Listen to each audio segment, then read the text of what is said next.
Hi, I'm Liv, and today I'm going to be reading audiobooks for 24 hours.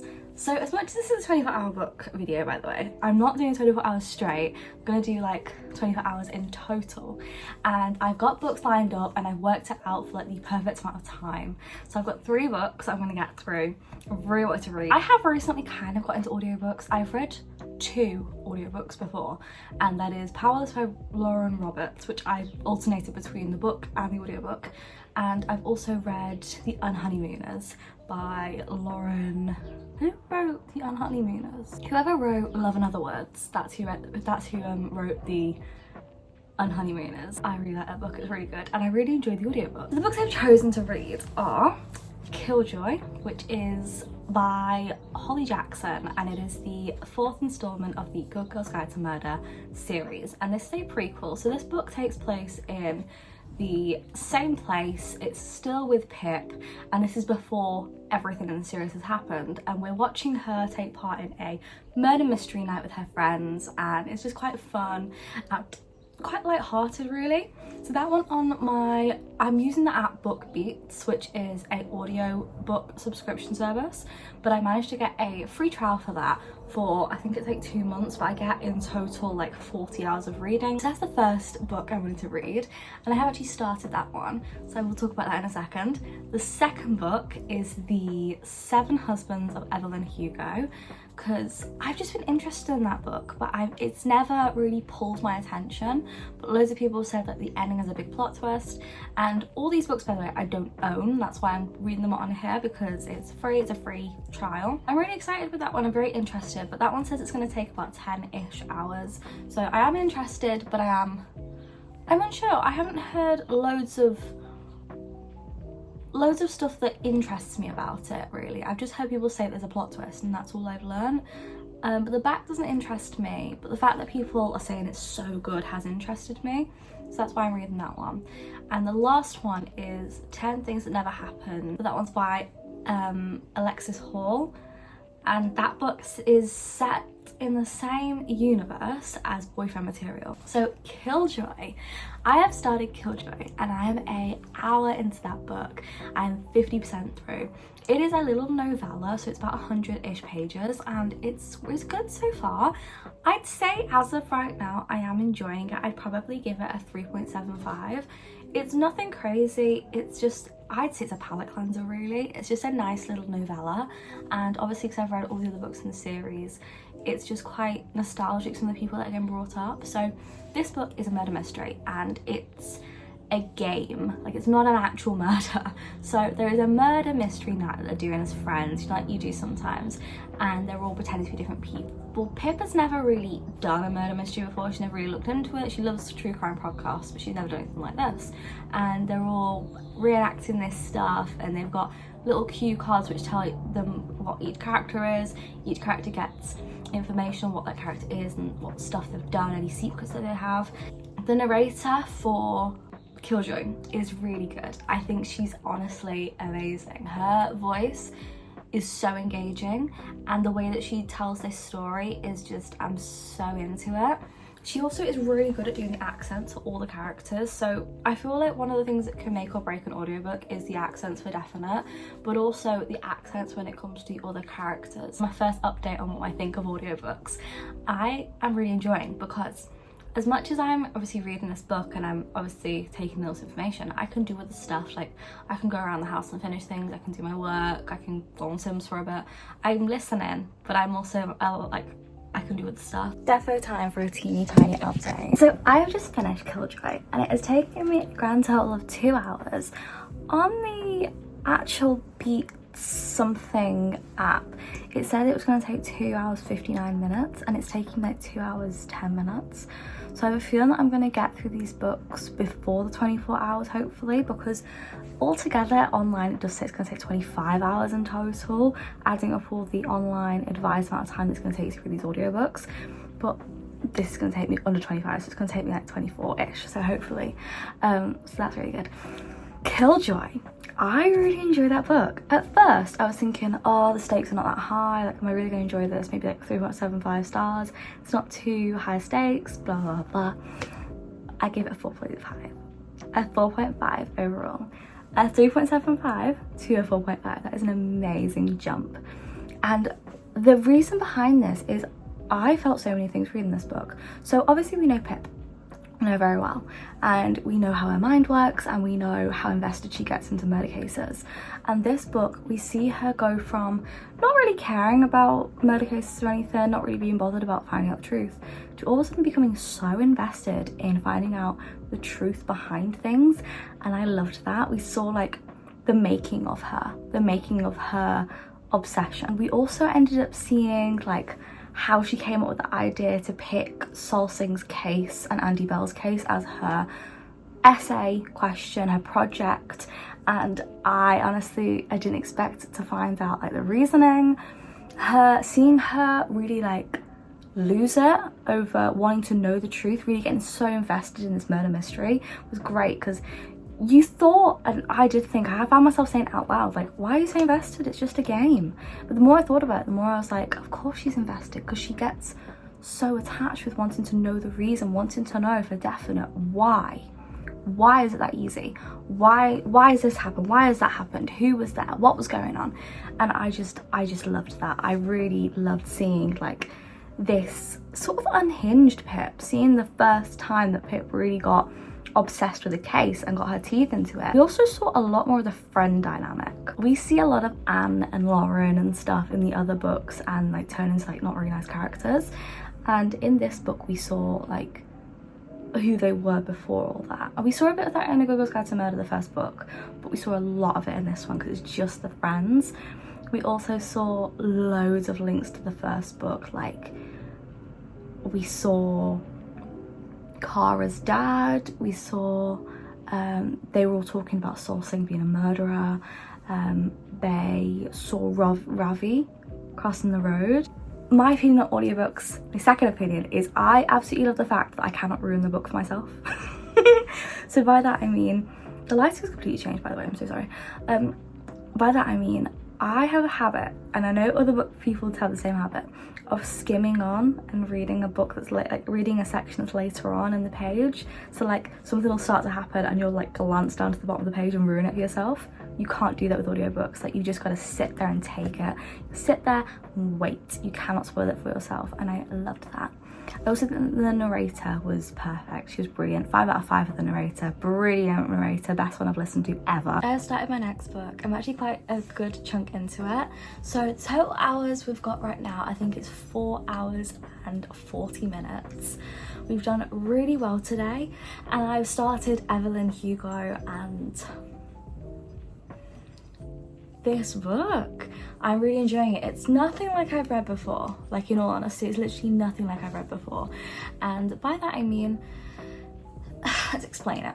So Evelyn Hugo is about a interviewer called Monique who is called on to interview Evelyn Hugo. Not everything is as it seems, and Evelyn's reasonings for it and stuff get really like revealed to you and we find out why she wants to do this and why she wants Monique. We then, throughout this interview, we are listening to Evelyn's life as a kid really, and basically we hear from the age of about 14 when her life took off. We hear about her marriages. I'm currently 25% into the book and I am at husband number 2. I don't like him. Husband number 1, I don't want to say I liked him because obviously what happened was bad and like today's standards, absolutely not. But the second husband, oh my god, like I was really blindsided by that, and I'm just in shock with how bad this is getting, as in how bad the situation is getting, not the book. The book is really, the whole purpose of this book, I'm guessing, is Evelyn is sharing her story of how she became Hollywood's like socialite and this basically desired woman. So Evelyn Hugo, her character, basically who she is a Hollywood famous person, kind of like Marilyn Monroe of this universe, and she is very much desired by all. Girls want to be her, guys want to be with her, and she is beautiful, she's this bombshell, and everybody is in love with her. She is taking place in the present day, and she's currently in her 70s, and she just wants to tell her story of how she became Evelyn Hugo. And what the hell happened in her life. There's a lot of stuff that's like shocking that happens. I've audibly gasped so many times because I'm like, how can you just speak about it so normally? Like, yeah, really good. I'm enjoying it. It was not what I expected. I don't quite know what I expected. I think that's the thing with this book. I didn't really have a need to read it because I didn't know what it was about, and I didn't have any like, oh my god, I really want to read this, because I hadn't heard much about it apart from people saying there's a plot twist, and I don't know what that's gonna be, because right now I'm like shocked at everything. She's gone through a lot and she's like still really young. She's had 2 marriages and she's still like under the age of 30. And it's also showing, a big thing of this book is showing the exact power that men had in Hollywood at the time, and just in the world in general. Like the fact that like women had to be married off, and to get in Hollywood you kind of had to like sell yourself, like sell your body to people and flirt around and be okay with the looks that you'd get from producers and just men in general.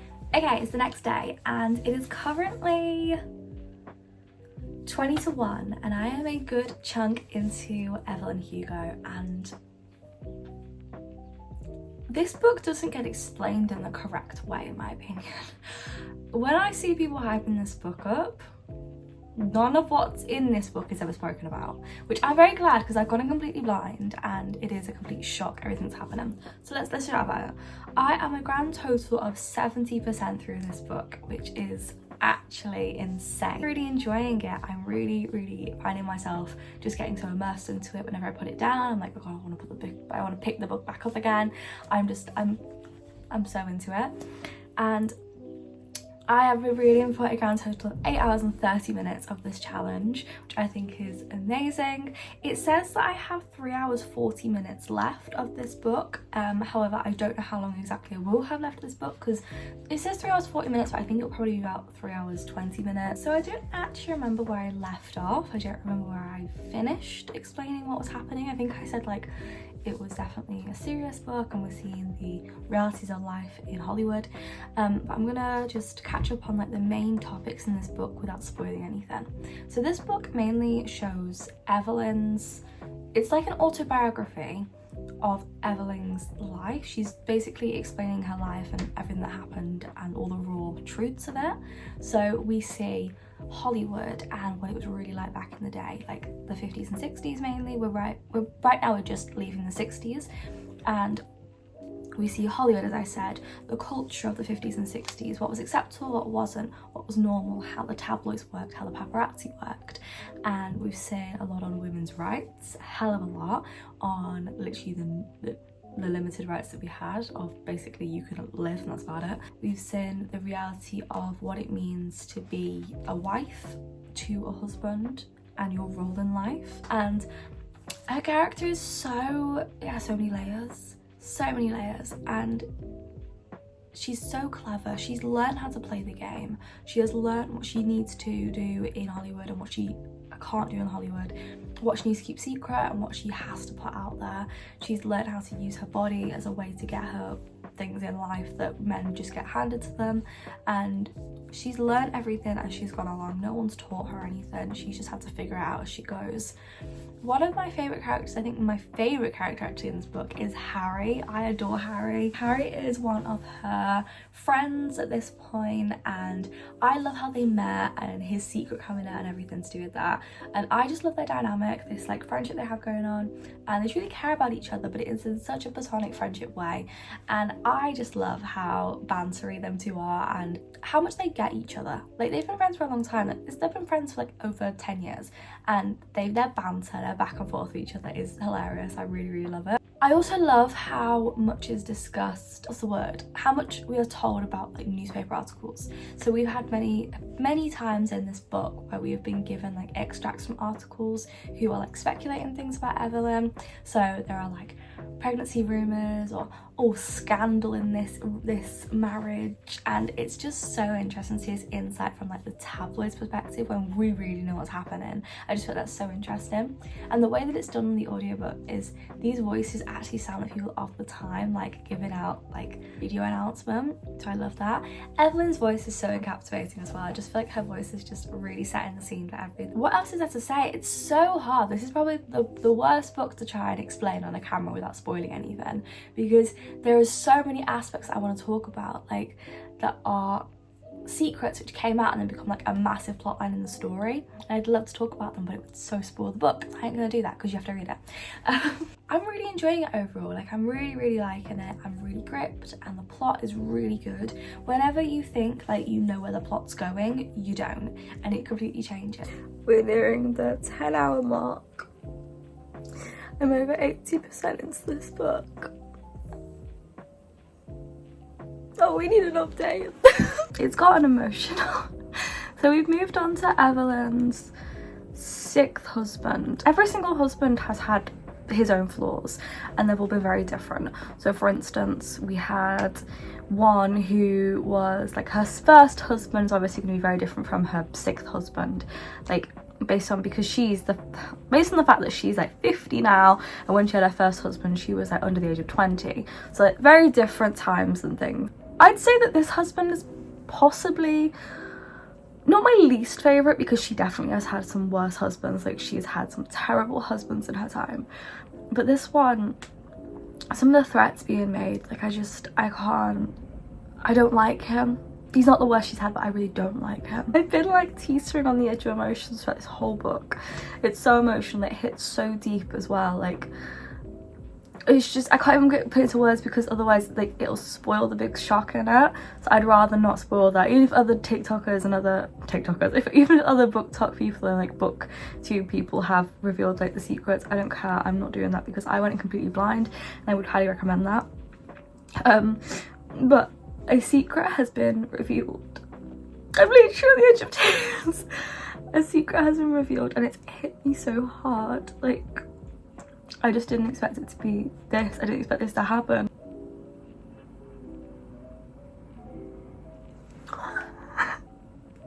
So emotional as well, because as I've said so many times, you can't read on to even like start to guess what's gonna happen. Like, it just comes as an absolute shock. Like, I thought I was okay, and then it got revealed and I was like, oh, I'm okay, like, it's sad but I'm okay, and then I just started crying. Right, I'm gonna get back into the book, update and everything, but I'm just on the verge of tears right now, and I'm really trying not to ruin my makeup. Okay, I'm gonna get back into it, and the next time I update you, it'll probably be either the end or just before the end, so we'll see. Yeah, I'm a wreck. I've completed that book. I really enjoyed it. I'm up to about 11 hours into this challenge now, and I've still got another book to read, and that one says it's about 10 hours, so I really got through that book quite quickly, quicker than I anticipated. I think that was possibly the best book I could have read for an audiobook ever. The way in which this information was told to us, it was the best with an audiobook, because you were learning about things but you had no opportunity to read ahead at all, obviously, and then all of a sudden the information would just be told to you, and it would be like a slap in the face every single time. Every shock, every twist and turn, it was amazing. It was brilliant. Nobody speaks about the 7 husbands of Evelyn Hugo, really. Like, in all honesty, nobody really talks about it on TikTok that much, or YouTube, unless these people are Colleen Hoover fans. And I'm gonna have to admit, that has always put me off in the past. I've always thought, oh, it's a massively TikTok hype book. Like, it's a massively TikTok hyped book. Like, how can it really live up to the hype? It's just crazy hyped. It is not even hyped to the level in which this book is. Like, people are speaking about it, but it is amazing. So let's actually talk about it without giving out any spoilers, because I feel like that's just the best way to do it. Evelyn Hugo, The 7 Husbands of Evelyn Hugo, is about a Hollywood actress who is beloved by all, and she has a very up and down sort of lifestyle. We don't know much about her. People speculate, there are rumours, gossips and everything, but nobody actually knows how she became Evelyn Hugo, what her life consisted of, and what of the rumours is true and what is false, and why did she have 7 husbands? Like, crazy. This book, we go through her first to her last husband, and we see her friends, and we go along with her on this amazing ride. I was an absolute wreck. You get to learn, like, you get to know these characters from when they're in like their early to late 20s up until they're like in their 70s. It's so immersive and so emotional and not at all what I expected. Completely layered person, like she's got so many layers to her, so many different aspects to her. In all honesty, I adored that story. I did not expect it to be the way it was. So first of all, we go on this story and we first of all see a lot of Evelyn getting into Hollywood, like how she did it, what she did, what she needed to do. We see that Evelyn is a very strong person who is determined to do what she needs to do in life to get herself somewhere. She knows that life's gonna be hard for her. She knows that it's gonna be hard for her being a Cuban woman, and it's set in the 1950s where obviously women did not have that many rights, if any, and she's treated very poorly and she has to use her body to get herself where she wants to be in life. And we see her go through her first 2 husbands in this whole era. As we see Evelyn get older, we see her make her way to Hollywood, all these roles and stuff, we hear loads of stuff like that. We see her make friends along the way and their relationships and her relationship with those people, and her learning how to play the game. And by that I mean learn how to play the Hollywood game, about who she needs to know, who she needs to be seen with, who she needs to be photographed with. Basically, she's gonna learn to spin the stories the way she wants them to be. Was near the end, like really close to the end, I was like 80% through, and oh my god, all the plot twists that were happening, like not even plot twists, but like the truths that were coming out. And like obviously these people are getting older and you're having deaths happening and so many shocks happened, and I was not prepared for any of it, and it hit me, literally it hit me so hard. Voice actor for me was an absolute 10 out of 10. I thought she really made this story. She really made it what it was. And overall, yeah, I'd give it a 5-star, definitely. 5-star for narration, 5-star for the story, and 5-star like for the entire book. It was brilliant, brilliantly written. I really enjoyed the writing style. I'm going to read 10 Things That Never Happened. So this book, from what I'm aware, I think it's set in London, I know that. It's a part of the Boyfriend Material series by Alexis Hall. And it's about this guy and he fakes amnesia and I can't remember the reason. And then he starts to like, his boss is not a great person. He fakes amnesia for a certain reason, I can't remember.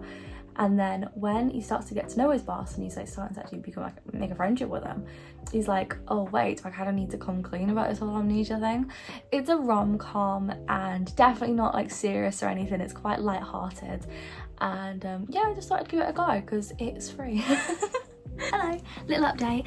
I am reaching hour 13, which is not bad at all, and I'm not bored yet of audiobooks like at all, so that's amazing. So this book that I'm reading, the 10 Things That Never Happened, I'm actually really liking it. I forgot how much I really like Alexis Hall's writing. I think it's actually really good.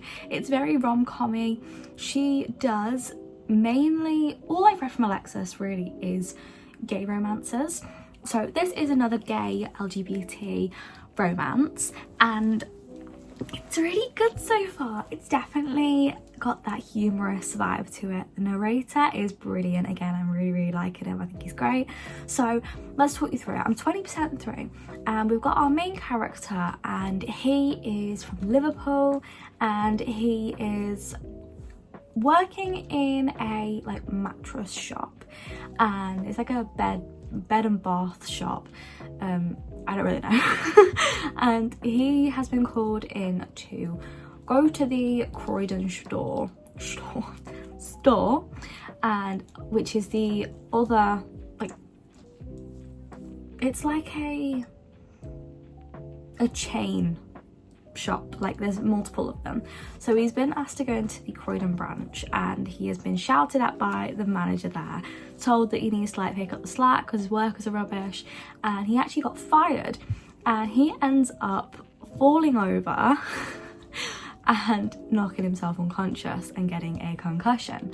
And as a joke, who are you, to his manager, because he started to act all nice to him and he was gonna say like, who are you, I don't recognize you, as a joke, but the manager thinks that he's concussed, and to the point where he can't remember anything. So he's panicking and he's trying to look after him, and it's like close proximity. So where we are right now, it's so funny. The banter between these two is hilarious. Jonathan is clearly this guy he's a boss, and he's very serious. Like his wardrobe consists of souvenir shirts and suits. That's it. Souvenir shirts being things that people buy him as a joke, and suits are things that he personally buys. He is so uptight. He's got a washing machine that he doesn't understand how to use because he's got like a full-time cleaner who does it. He doesn't do anything other than work. If he's ever stood still, he's always on his phone doing his work. Sam is just, oh my gosh, he's so relaxed, he's so chill. He's got a cat, which already I love, and he's just proper sarcastic, and I love that. It's very British humour, and it's just funny like seeing these two like have this banter with each other. So far it's really good. I'm really liking it. It's very chill. With Alexis Hall's books, there's never very high stakes, so I'm not expecting anything massive to happen. Well, hello. Well, it is the next day and I need to update you. My hair's a bit crazy today. Right, so let's update you on where I am with 10 things that never happened. So last night, I think I was around 60-70%, and I was planning to finish it today, and I have finished it. It is currently around 2-3 o'clock, and I have been reading for 19 hours. Now, I worked out that based on what the website was telling me, I should have read up to 24 hours by now, but my reading speed is quite quick. So I read all my books on 1.3 speed or 1.4 speed, but no slower than that. So obviously the time is going to look quicker than expected. And I've just flown through all these books, and it's only been 19 hours. So I still have got 5 hours left of this reading challenge, and I'm a bit puzzled on what to do. Alexis Hall's style of writing is very bantery. It started with our main character Sam, and Sam is a manager in one of a number of chain companies of this bed and bathroom shop, and his branch of this company isn't doing well, and he has been brought into London by the owner of all this, which is called Jonathan, and he's gonna have a go at Sam and threatening to basically fire all of his people who work for him and basically close the branch down. So obviously Sam doesn't want this to happen. He's trying to convince him that this doesn't need to happen, that he can fix things. And when he is being fired by Jonathan, he trips backwards and falls into a shower with the whole glass wall, the glass door, that's it, the glass door falls on top of him and knocks him unconscious. He's taken to hospital, he's got a concussion, and as a joke, Sam says that he doesn't remember Jonathan being this. Sam is trying to say the sentence of, "Who are you? This isn't the Jonathan that I know," because he's acting nice for 2 minutes, but he doesn't manage to say the end of the sentence. He just says, "Who are you?"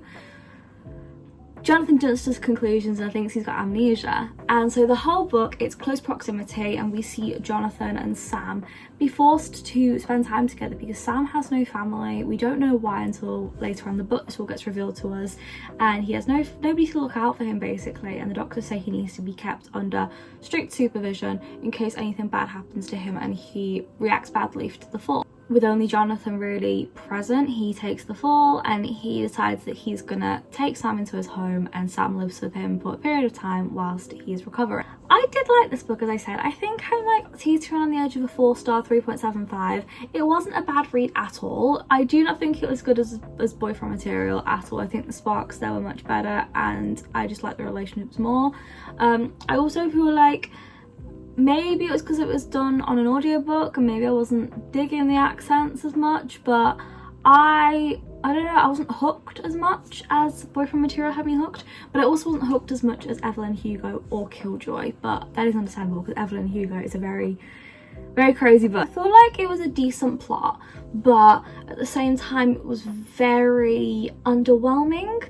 Like, there wasn't much happening really. Like it didn't really have loads happening in it, I'll be honest.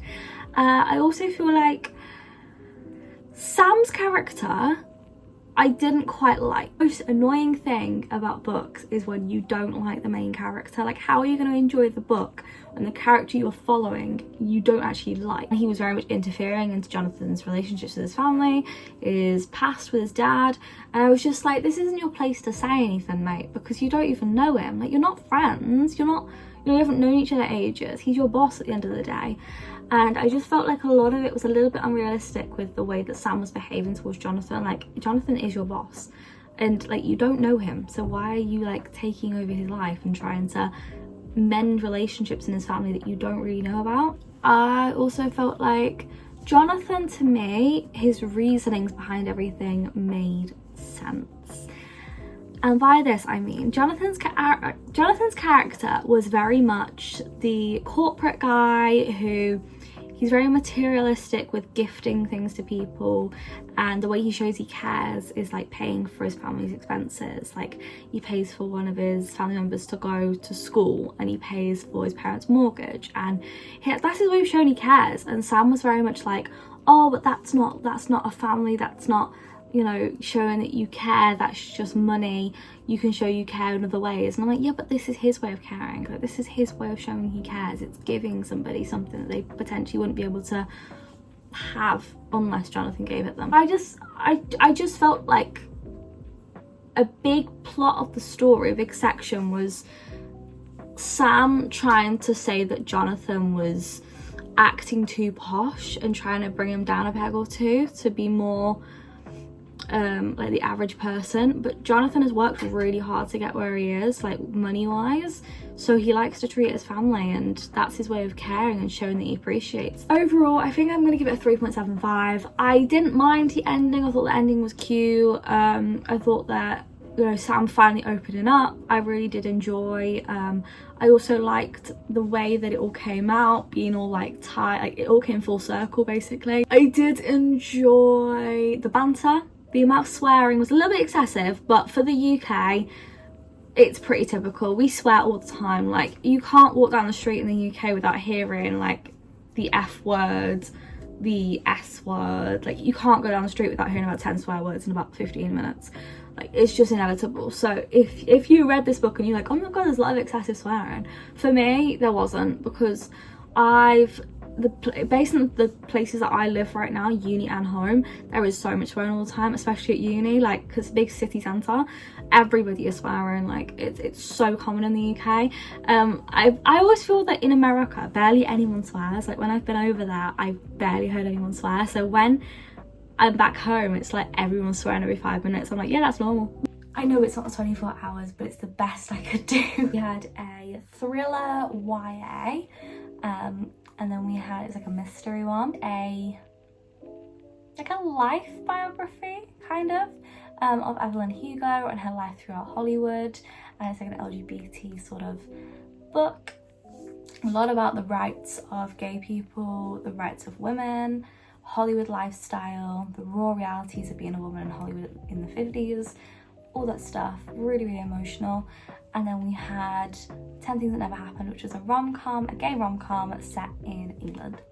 Those have been the books that I've chosen. I really liked all of them. I gave them at least a 3.75 up to a 5-star. Really thoroughly enjoyed these books, and out of all of them, I'd recommend the most the 7 Husbands of Evelyn Hugo. And I'm gonna say it, that book doesn't get enough hype. As much as people are like, oh my god, it's really good, like the plot twist at the end's amazing. No.